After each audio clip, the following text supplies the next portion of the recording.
Hey everyone, this is a piece by Cajo Brendel, and it's titled Pannekoek's Analysis of the Russian Revolution.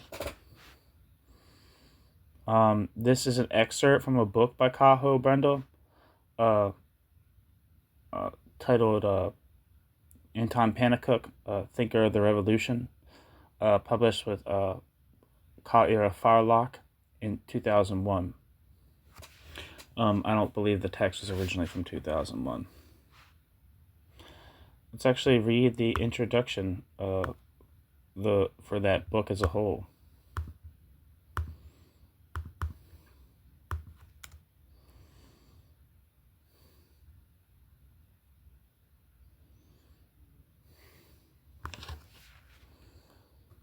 One second.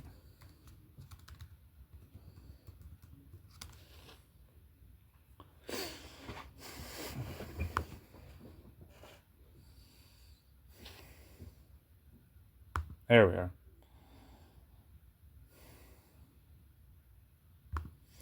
Let's see let's read the description of this book. How shall we? Anton Pannekoek, Thinker of the Revolution.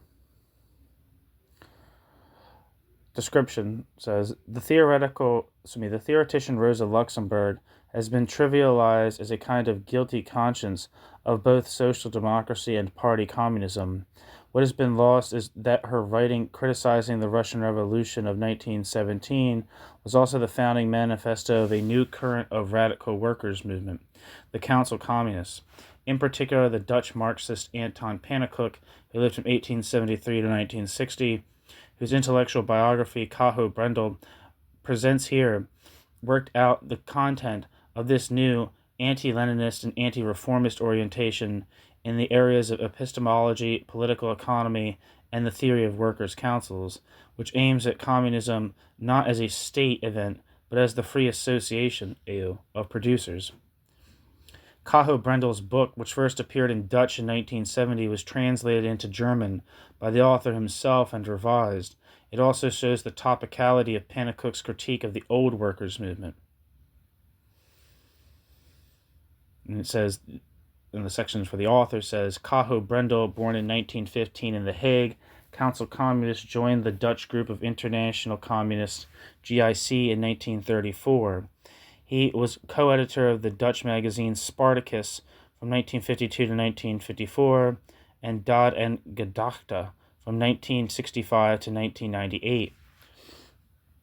In the Federal Republic, Cajo Brendel became known through his speech in 1971 at the Kronstadt Congress in Berlin on the occasion of the 50th anniversary of the Kronstadt Commune, as well as through various publications in German, including Lenin as a Strategist of the Bourgeois Revolution, published in 1973, Autonomous Class Struggles in England, 1945 to 72, Theses on the Chinese Revolution, 1977, and Notes on the Reformation of the Revolutionary Left, published in Die Action, 1994. The contents of Brendel's book include Pannekoek's Method, Pannekoek and Dutch Social Democracy, Parliamentarism, the Importance of Workers' Independent Action, Pannekoek's Criticism of the Trade Union Movement, the Third International's Critique of Pannekoek's Views on Parliamentarism and Trade Unions, Pannekoek's Analysis of the Russian Revolution, Bourgeois Materialism in Lenin's Theory, Conclusion on the Organizational Question, Critique of Socialization, State Socialism, and Workers' Control. Pannekoek and Rosa Luxemburg on Imperialism, Reflection on the Origin of Man and the Influence of Joseph Dietzken, and the Workers' Councils.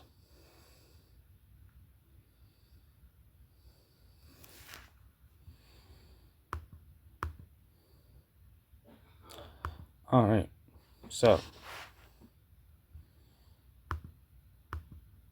I think we are in business to read this.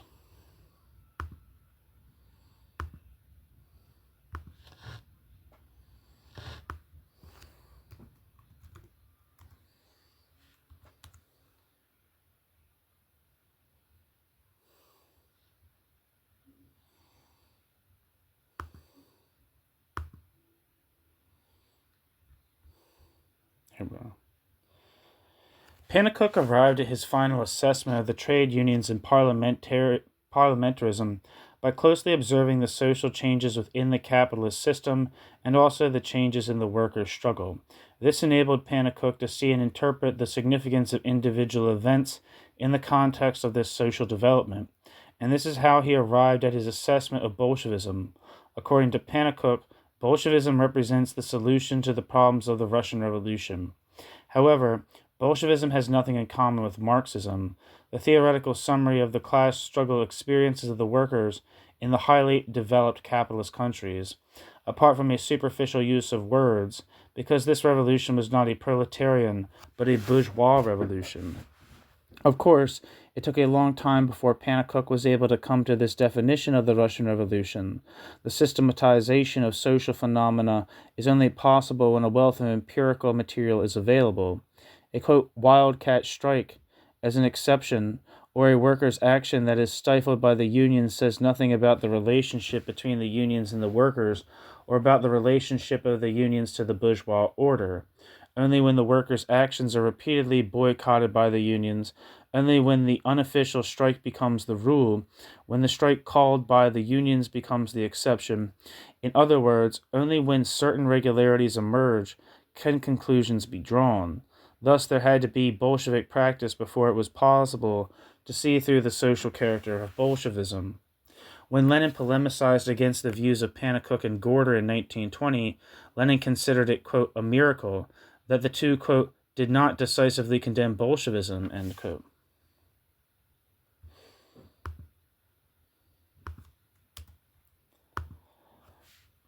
In retrospect, this sentence may seem almost prophetic, but it is not, because it is merely sarcasm, and because Lenin is not aware of the fundamental difference between Pannekoek and Bolshevism and Marxism. Pannekoek was not aware of this either in 1920, because Pannekoek lacked experience. Lenin's work, Materialism and Imperial Criticism, for example, in which Lenin deals with the philosophical foundations of Bolshevism, was first published in Russia in 1909, but was not available in German and English translation until 1927. Quote, if Western Marxism had known this book and Lenin's ideas in 1918, end quote, said Pannekoek, quote, they would certainly have been more critical of the tactics of world revolution Lenin recommended, end quote. Pannekoek. Pannekoek expresses himself cautiously when he speaks of a, quote, more critical, end quote, attitude. It is doubtful, not to say improbable, that knowledge of this work in 1918 would have led to the same assessment as he made in 1938. In general, only the organizational separations make the theoretical differences that have always existed latently clear. Only then can the consequences be drawn that were previously avoided in order not to endanger the joint work. Pannekoek also argued in this way when Pannekoek responded to Henrietta Roland's accusation that Pannekoek had tried to exacerbate the differences after the definitive split between the KAPD and the Third International.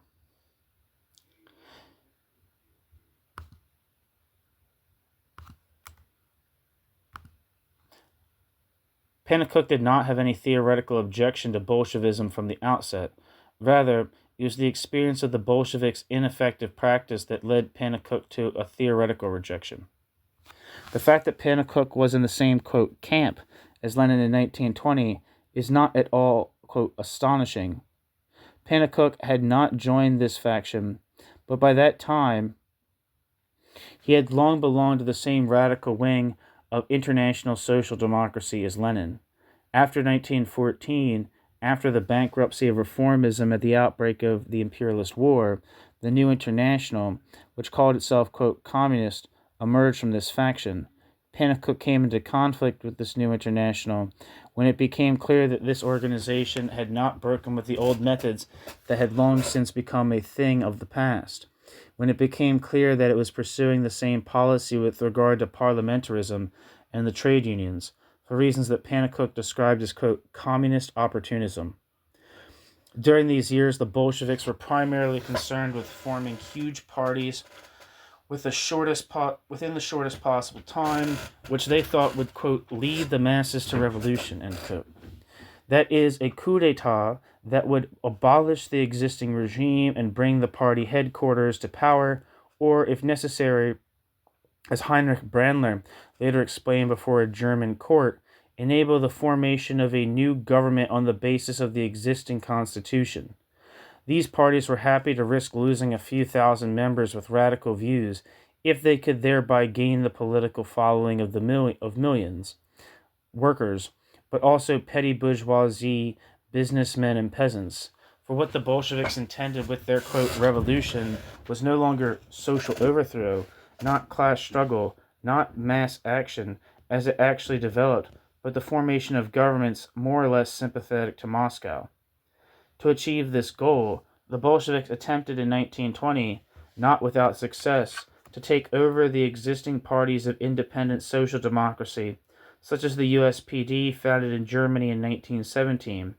This was done by artificially creating a split in which one part of the USPD returned to official social democracy, while another part turned to the Bolsheviks.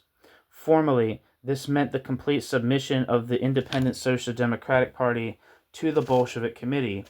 In fact, however, this submission only took place when the latter, with the aim of, quote, conquering the masses, end quote, finally aligned itself completely with the ideological line of the USPD. The decisive events took place at the 1920 Party Congress in Halle. Zinoviev himself, the chairman of the Third International, appeared at this party congress to bring even those who were still critical of Bolshevism into line with a 4-hour speech. In a pamphlet, Gorder attacked the, quote, communist opportunism of the Dutch Bolsheviks. Membership in the Third International was brought by signing the 21 conditions. These conditions of admission showed that the only aim was to create a mass following, no matter what kind. Anyone who signed was admitted, even if he was a parliamentary patriot, like the Frenchman Marcel Cachin.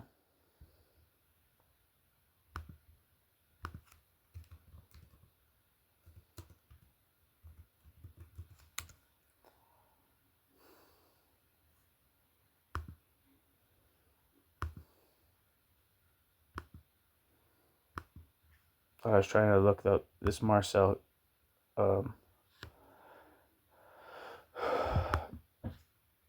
Cachin person, but it doesn't seem like I'm getting, my internet wants to cooperate. So, anyway, after the majority of the USPD had accepted the 21 conditions, the United Communist Party of Germany, the VKPD, was formed. In the hope of achieving revolutionary glory, the party leadership allowed itself to be seduced into a putschist adventure in March 1921, which resulted in a devastating defeat that made its lack of substance clear. From that point on, the Third International strove for a united front with the Social Democrats. In other words, it sought to form a connection with those people and parties whose, quote, deception or, quote, treason, as it is called in the Leninist jargon, was the very reason for its existence. It is this zigzag course that led to the path of the Third International being characterized in one of the KAPD's writings as, quote, a journey into nothingness, end quote. Gorder proudly explained the concept of, quote, communist opportunism best. After the VKPD's coup adventures in March 1921, Gorder sums up the situation in De Nieuwtijd. I'm not sure how to say that. I think that's a Dutch journal. In a postscript to his famous open letter to Comrade Lenin.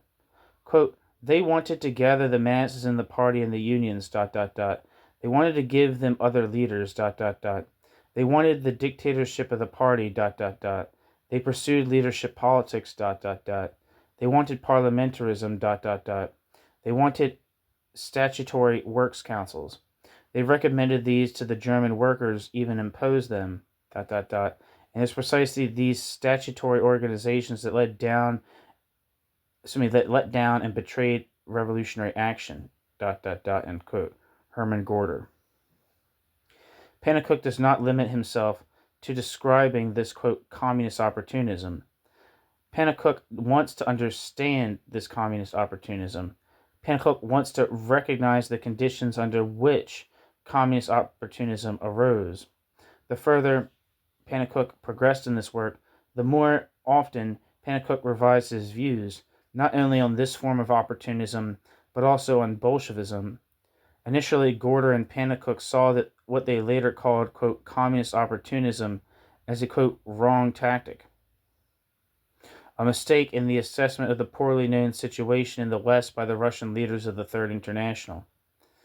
In Gorder and Pannekoek's opinion, this was a generalization of Russian experience, a projection of what was recognized as, quote, right into European conditions.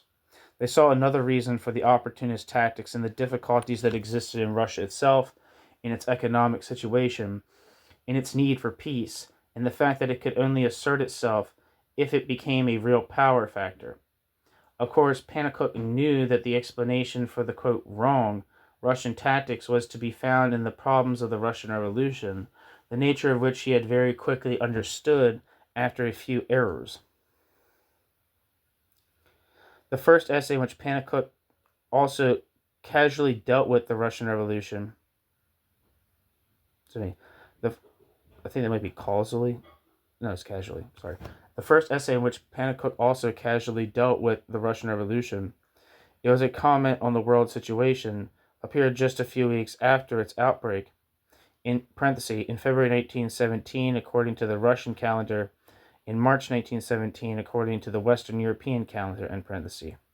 Pannekoek describes it as a, quote, popular movement in which many class movements and oppositions came together, partly with, partly against each other, end quote. In Pannekoek's estimation, Russia was at that time the country that was, quote, least ripe for socialism. In the summer of 1917, Pannekoek wrote a much more thorough and detailed analysis of these events. Despite the poor connections during the war, and although he did not have much factual material at his disposal, Pannekoek was nevertheless able to form a picture of the true character of the regime now ruling in Russia. For example, Pannekoek quickly recognized the illusory nature of the conflict between General Kornilov, who attempted a counter-revolutionary coup in August, on the one hand, and the Kerensky government, which ostensibly opposed this attack, on the other.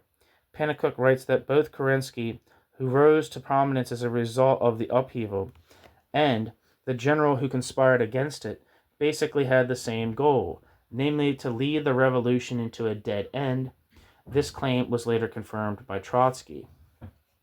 Pannekoek, based on the situation created by Kerensky's policy and the Kornilov adventure, comes to the conclusion that the Russian February Revolution, quote, can only be saved in one way, end quote, namely by, quote, driving away the government of deceit and reaction in a vigorous uprising and unleashing all the revolutionary forces in the country, end quote.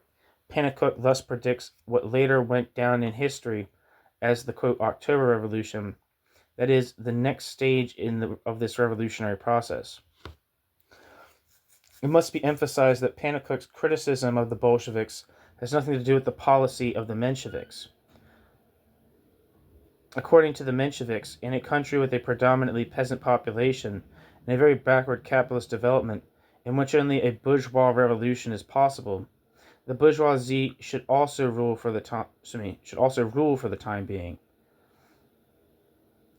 The Mensheviks' attack is therefore directed against the Bolshevik thesis that, due to the special circumstances, the bourgeois revolution in Russia can only be carried out by the proletariat, parenthesis, together with the poor peasants, end parenthesis. Like the Mensheviks, Pannekoek is skeptical about Russia's, quote, readiness for socialism, although Pannekoek does not define the concept as maturity as statically as the Mensheviks do. Pannekoek accuses the Menshevik leaders of, quote, quasi-Marxist dogmatism, end quote. Pannekoek does not try to force social reality into an interpretive scheme. Pannekoek, who always derives social laws from real events, certainly did not intend to dictate the course of the Russian Revolution. However, the choice between the position of the Mensheviks and that of the Bolsheviks was not an acceptable alternative for him. When the workers and soldiers of Petrograd drove out the Kerensky government in November 7th and 8th, 1917, Pannekoek mentions this event in an epilogue to the above-mentioned essay. Pannekoek welcomed the, quote, victorious Russian comrades as our brave champions on the road to socialism, end quote. But Pannekoek also showed great reserve when he spoke emphatically of the Russian Revolution on the one hand, but of the European proletarian revolution on the other. In this context, Pannekoek referred to the difficulties that the Bolsheviks had to expect, difficulties that in the long term, quote, would have to be traced back to the predominantly agrarian character, end quote. It soon became clear that Pannekoek was not prepared to consider the Russian Revolution a proletarian revolution. Without further ado, the mere fact that the Bolsheviks, as the most radical wing of the social democracy, had seized power in October 1917 as a result of the logic of events was not enough for him. His skepticism naturally ran counter to the Bolshevik self-image.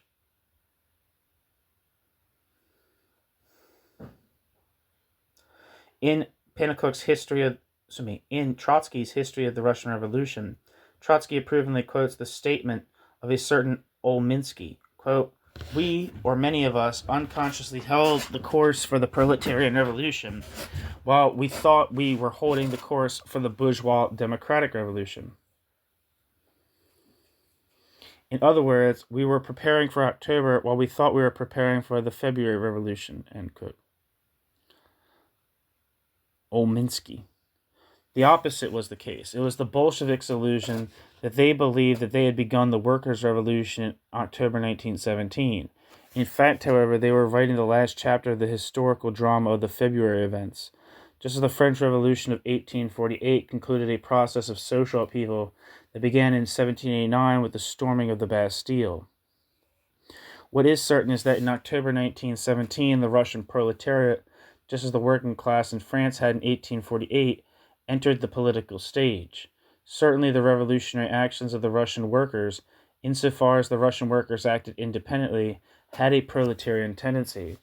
But just as certainly this tendency, which deviated from the general line of development of the Russian Revolution, was suppressed by the Russian Bolsheviks. At the time, they pretended that their rule represented the historical interests of the proletariat, comparable to the French revolutionary government of 1848, which presented itself to the workers as the, quote, social republic. In 1917, the Russian proletariat was not yet strong enough to determine further developments in accordance with its own interests. When Pannekoek writes about a year and a half after the October Revolution that in Russia, quote, power is in the hands of the proletarian class, end quote, Pannekoek, it becomes clear how fluctuating Pannekoek's views were at the time. There can be no talk of a linear development. Sometime later, Pannekoek declared that, quote, in Russia, communism has already been a reality in practice for 2 years, end quote. Pannekoek. Being more cautious than many others, Pannekoek adds that quote, this practice only changes, quote, the direction of the movement through which, ... society is growing towards communism in the course of a difficult and strenuous process of development, end quote. Pannekoek. In this article, Pannekoek also speaks of, quote, the importance of the trade unions for Russian construction, end quote. This not only proves that Pannekoek's position on the trade unions was not yet really clear, it also shows the extent to which Pannekoek's final assessment of this organization stimulated his critical attitude towards Russian politics. In Pannekoek's thinking, the connection between things that are inseparable in reality appears. It should also be said that here, the trade unions were indeed important for the construction of Russia, precisely because this was not a matter of building socialism in the Soviets. The workers' councils had long since been disempowered. But Pannekoek's words at this point in time cannot be understood in terms of these. In 1919, Pannekoek reported very realistically about the, quote, difficulties that Russia was facing, since the workers were often not obeying the instructions of the leaders. But Pannekoek did not draw any conclusions from this. When Pannekoek stated that, quote, the November Revolution of 1917 in Russia had to achieve what the Revolution of 1789 had accomplished in France, end quote. His later view was already becoming clear. But such statements do not have any consequence, which may be because he himself was initially very impressed by the event of the October Revolution.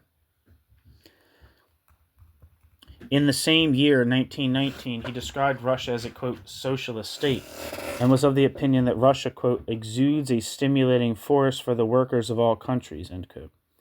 In such statements, there is not much evidence of criticism of, quote, communist opportunism, but shortly after the publication of this essay, the tactical questions mentioned above were being discussed in Germany.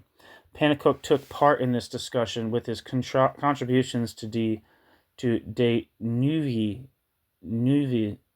I don't know how to say that. In his important essay on World Revolution and Communist Tactics, which Pannekoek wrote in 1920, he attacked the transfer of Bolshevik fighting methods to Western European conflicts, and in an article in which he noted, quote, a change of front in the Russian Communist Party itself, end quote, Pannekoek explained that, quote, the cause for this was, quote, not difficult to find, end quote. Quote, the Russian Soviet Republic urgently needed, quote, peace and trade with capitalist countries of the Entente, end quote, Pannekoek. Just 1 year later, Pannekoek's criticism of this policy became clear. It had not escaped him that, quote, the politics and tactics of the Third International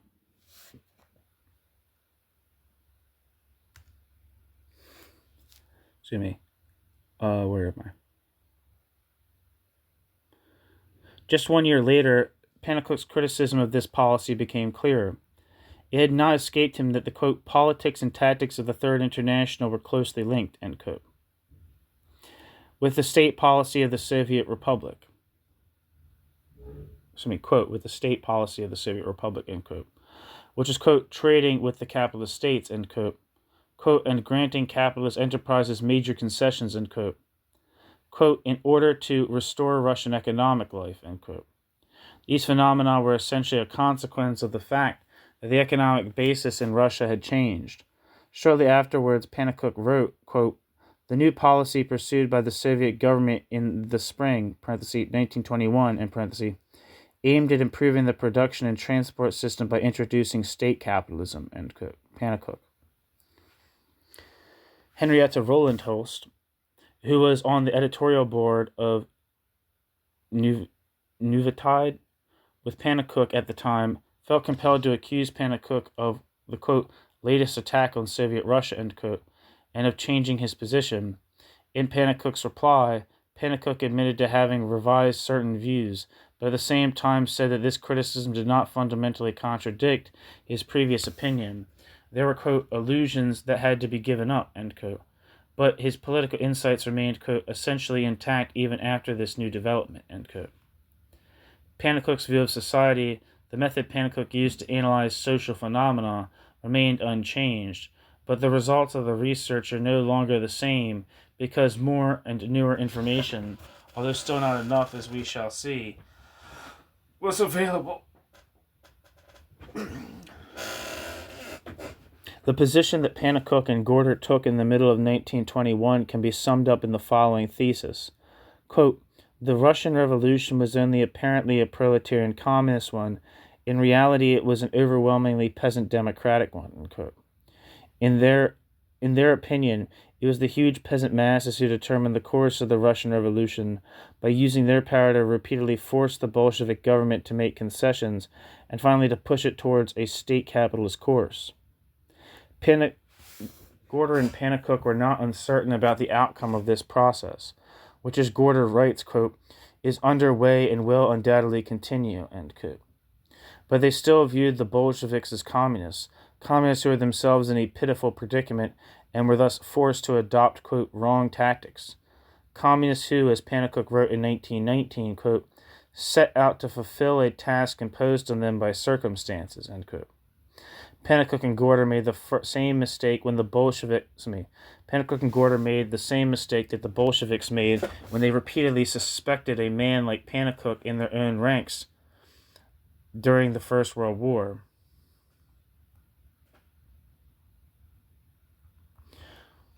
Although Pannekoek and Gorder allowed their initially cautious criticism to become sharper and louder during these years, a criticism that was not only expressed for the first time by themselves, but also by the revolutionary workers in Germany, there is still much evidence that their relationship with the Bolsheviks was still friendly. Gorder's open letter to Lenin and his essay on the German March movement are examples of this. Their position on Russia, which is clear from these writings, was identical to that of the Communist Workers' Party of Germany. It is understandable that the party filed a complaint against its exclusion from the Third International, especially since at the same time the opportunists and parliamentarians in Halle, Tours, Livorno, and Leeds were welcomed with open arms by Moscow. The reason for this complaint was, of course, that the Communist Workers' Party of Germany, according to its own understanding, belonged to the ranks of the, quote, Communist World Organization. And the tendency of this complaint is that Moscow refused entry to its best friends. Gorder's statements also have this tenor. Pannekoek states that the Communist Workers' Party of Germany has indeed, quote, developed its own sharply defined principles and its own tactics, end quote, which are, quote, contrary to the tactics established by Radek for the Communist Party of Germany, and proclaimed as the official basis for the entire Third International, end quote, Pannekoek. This contradiction is ultimately the reason why, quote, the KAPD, the Communist Workers' Party of Germany, remains outside the gate, end quote. But he also says that it is, quote, contrary to nature, end quote, for, quote, the Third International to expel a party from its ranks, end quote, which, as everyone knows, quote, consists of convinced communists, end quote. Quote, and has already repeatedly shown, end quote, that it is, quote, in the front line in the fight for communism, end quote. Further down, it then says that the Third International cannot claim to be, quote, the organization of world communism, end quote, as long as the most radical, most consistent communist party, which does not want to participate in opportunism, quote, remains outside, end quote. Quote, for the Communist Workers' Party of Germany, there was therefore, quote, a certain difficulty in having to fight Moscow's tactics and methods, end quote. Quote, but at the same time feeling connected to Moscow through the common revolutionary goal, end quote. After Gorder's trip to Russia in the autumn of 1920, Moscow was ready, without the Comintern's tactics and position having changed, to accept the Communist Workers' Party of Germany as a, quote, radical opposition. Pannekoek saw this as a, quote, first step on the way to, quote, the international coming to our, Pannekoek and Gorder's position, end quote. Quote, around the first party, end quote, Pannekoek writes, quote, which had to pave the way and establish new principles, the opposition that fights for a different tactic of the Third International can gather internationally from all countries, end quote. This opposition is, quote, urgently necessary for the International itself, end quote. Such statements are no longer to be found later. Pannekoek's interpretation of the improved relations between Moscow and the Communist Workers' Party of Germany was by no means identical to the one Moscow gave to this new relationship. In the summer of that year, at the Third Congress of the Third International, Radek left no doubt that this change had only occurred in order to show the lost sons of the KAPD, quote, these erring proletarians, end quote, as Radek called them, the way to the Bolshevik homeland once again. But after it became clear that this return would not take place, Radek declared on behalf of the executive that the opportunity to do so would last for at most 3 months. For Moscow, there was obviously only one possible solution to these disputes. For the Bolsheviks, a, quote, rapprochement, end quote, could only consist in the Communist Workers' Party of Germany giving up on itself. In other words, in its members willingly declaring themselves self-sacrificing and bearing the Muscovite yoke.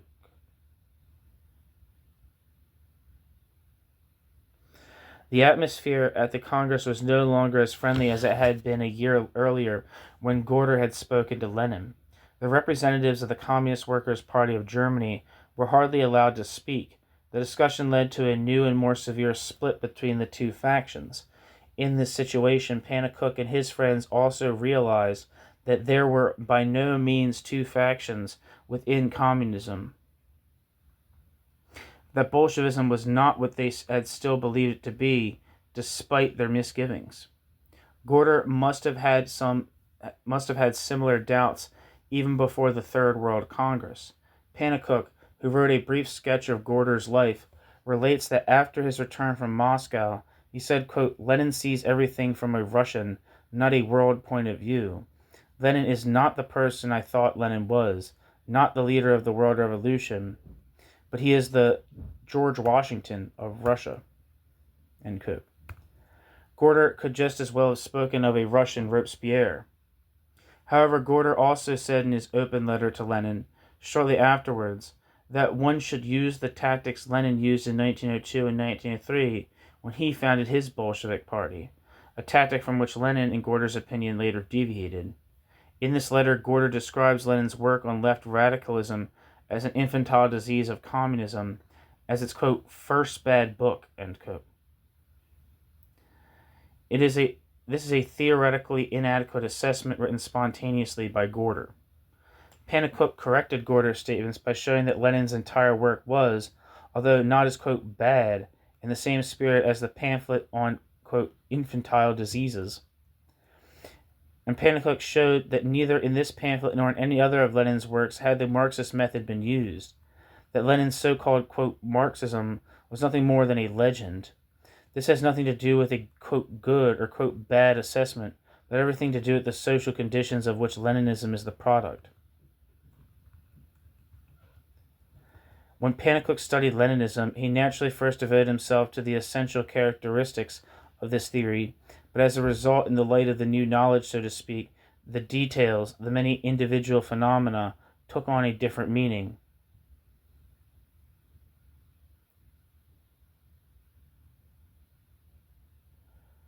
We will talk about one such incident here.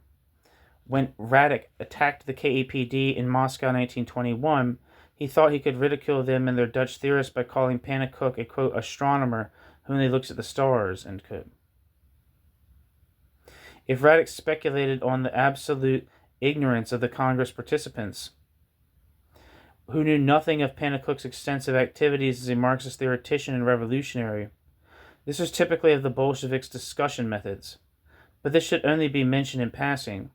What is interesting about this incident is the following. The official representative of the Communist International was obviously unable to recognize that astronomy, far from being a kind of stargazing, is concerned with an analogous law in its field, i.e. with the same abstraction process in the human mind as Marxism in the field of society.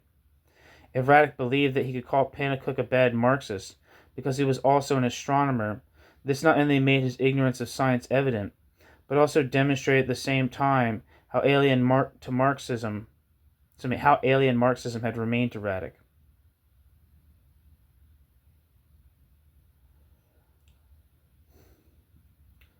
And I'm going to look at these endnotes that I couldn't get to earlier.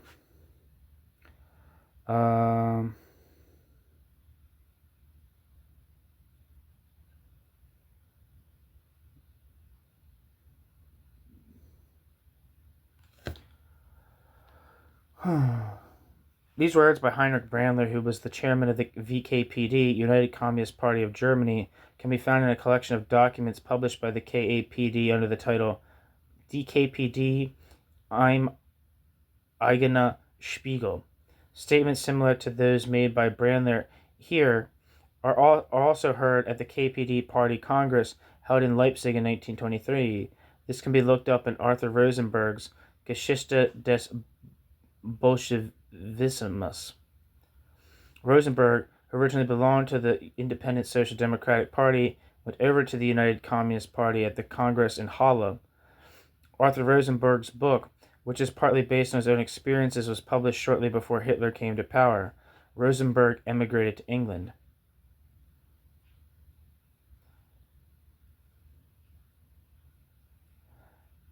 Next footnote. It happened It often happened that the Bolsheviks tried to force the old leaders from whom they had just broken away on the workers. These, quote, leaders had been prepared to sign the 21 conditions of admission. In our opinion, Gorder's criticism of Lenin is not nearly sharp enough, even in this postscript. And footnote. Footnote. At that time, Gorder wrote the following words to Lenin without Pannekoek objecting, quote, "In my opinion, you are our first great leader after Marx and Engels, but that does not exclude the possibility that you are wrong about the tactics in Western Europe," end quote. He had already expressed this in a similar way in his, quote, open letter. Quote, "I believe that you are not judging the European situation correctly," end quote. And elsewhere, quote, "The tactics that are so excellent for Russia are bad here," end quote. Or he speaks of a, quote, "tactic that was quite right for Russia," end quote, but which must be, quote, "quite different for the Western European Revolution." He accuses Lenin of, quote, "judging as a Russian, their tactics are Russian," end quote.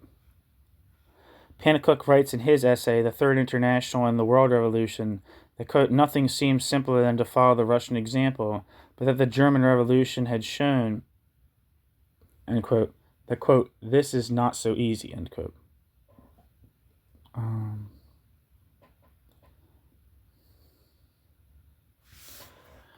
Pannekoek,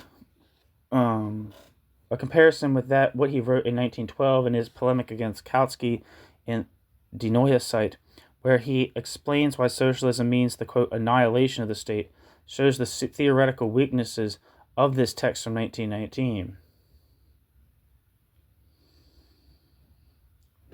Footnote. The essay was later published in German under the title Die Moskauer Internationale. Rosenberg, who quotes Gorder in his above-mentioned book on Bolshevism, writes that, quote, "Gorder's formulations were influenced," end quote, by, quote, "the author's personal sympathies for the Communist Workers' Party," end quote. However, Gorder, quote, "posed the basic question correctly," end quote. The question of, quote, whether the government of state capitalist Russia would be able to lead to the struggle of the world proletariat against capitalism, end quote.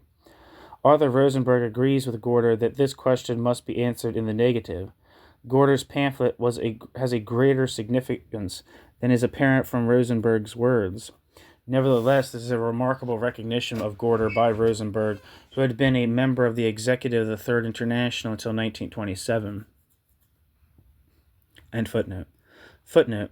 In this context, we would like to draw attention to the essays that Lenin and Zinoviev published between 1914 and 1917 in the, quote, Sozialdemokrat, the central organ of Russian social democracy at the time, and which were later republished in the anthology Against the Current, I guess that's in German, Verlag der Kommunistischen Internationale. Pannekoek is mentioned there no less than 8 times. In these texts, Pannekoek is presented as a role model for the social patriots and reformists.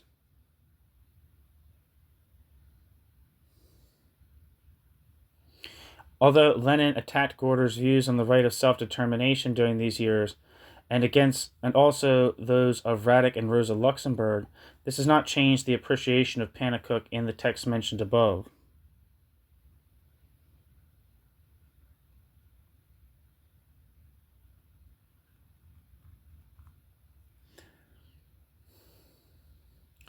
End footnote. Footnote. These descriptions of the events at the Third Comintern Congress, which took place between the 22nd of June and July 1921, are based on the official minutes published in 1921 by Carel Johan Hinlópen. Karl Radek's statements can be found on pages 339. And footnote. Footnote. Not only Hempel, who was a member of the KAPD, but also Miss Roland Holst, who was not a member of the KAPD, protested against the fact that the official Congress speakers repeatedly made a caricature of the views of Pannekoek and Gorder. End footnote. And finally, footnote. In other words, Gorder accuses Lenin of, quote, a leadership policy, end quote, in both his, quote, open letter and his essay on the lessons of the March movement, although he himself was not yet fully aware that the proletarian revolution has no, quote, leaders, at least not in the sense that the bourgeois revolution had them and still has them in South America, for example. The idea that there could be a leader of the world revolution is in stark contrast to Pannekoek's later views on the class struggle.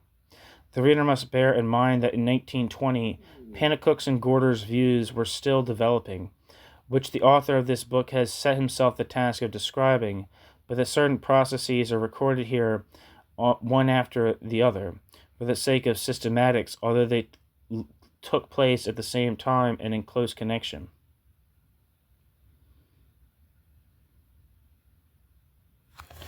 Okay, so